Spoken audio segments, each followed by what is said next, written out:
मुझे लगता है कि मैं आई थिंक उस एक्सपीरियंस से अभी तक बाहर ही नहीं आई हूँ. I think I will take some time because वो पिक्चर, वो आवाज़ मेरे दिमाग में अभी तक है, वो गूंज रही है that the winner of लीवा miss देवा यूनिवर्स 2023 इज श्वेता शारदा. तो जब वो क्राउन मेरे सर पे आ रहा था तो मेरे दिमाग में वो सब चीज़ें आई जो मैंने इतने महीनों से, जो मेरे मेहनत थी, जो मेरे मैंने स्लीपलेस नाइट्स में मेहनत की है, all the support that I have gotten from people around me. तो मेरे दिमाग में बस वो एक ग्रेटफुलनेस था कि finally I have gotten my hard work paid off. So वो एक फीलिंग थी. एंड ऑल्सो अभी तक मैं अपने आप को एज एन इंडिविजुअल रिप्रेजेंट कर रही थी उस स्टेज पे Shweta Sharda, but now I will be wearing the sash of India. So I will be representing India on the international stage. तो मैं बहुत एक्साइटेड हूँ, नर्वस नहीं हूँ, एक्साइटेड हूँ because I will learn from the journey as I have learn from Sonal and Trisha.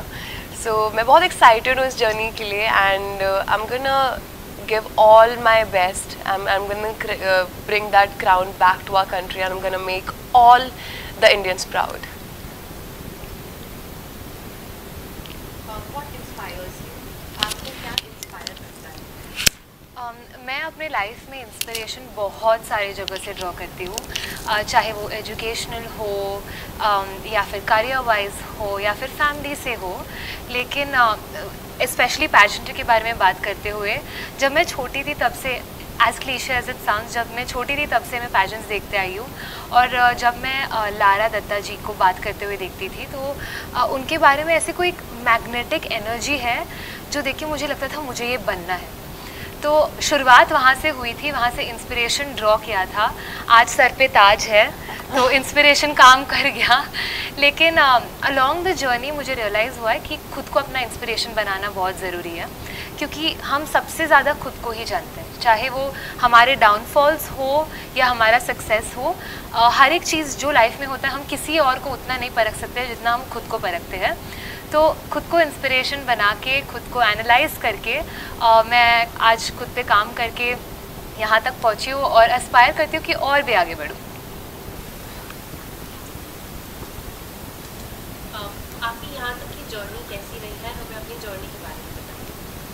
I think इतनी beautiful journey रही है, just starting from the fact that हमें इतने लोगों का साथ मिला है to get to where we are. कोई इस जर्नी में इज़ नॉट पॉसिबल अकेले कहीं भी पहुंचना किसी भी बात पे. स्टार्टिंग फ्रॉम माय पेरेंट्स, मुझे बहुत ही अच्छा सपोर्ट मिला from my family, my friends, but उसके साथ साथ ही इतने सारे strangers that that made me feel कि मैं उनके लिए भी, मतलब दो I am working for the crown, वो उनके लिए भी है, क्योंकि वो एक उनका भी सपना है जो शायद वो नहीं कर पाए किसी वजह से, उसको मैं जीने जा रही हूँ. So that in itself is a very humbling experience. मुझे वो जर्नी से गो थ्रू करके बहुत कुछ सीखने के लिए मिला अपने बारे में ऑफ कोर्स, बट ऑल्सो कि लाइफ इज़ अ मिरर. आप जो लाइफ को दोगे वो आपको वापस देगा. And 10 times that I have gotten, 10 times वो प्यार लोगों का, वो रिस्पेक्ट, और मैं अब उसको मल्टीप्लाई करना चाहती हूँ. ऑफ कोर्स इस जर्नी से मुझे ये भी सीखने को मिला कि अकेले आप एक पॉइंट तक जा सकते हो, उससे आगे जाने के लिए you need a whole team. So work on that and cherish that. जो भी लोग आपको सपोर्ट कर रहे हैं, respect them, and that's what I think got me so far also.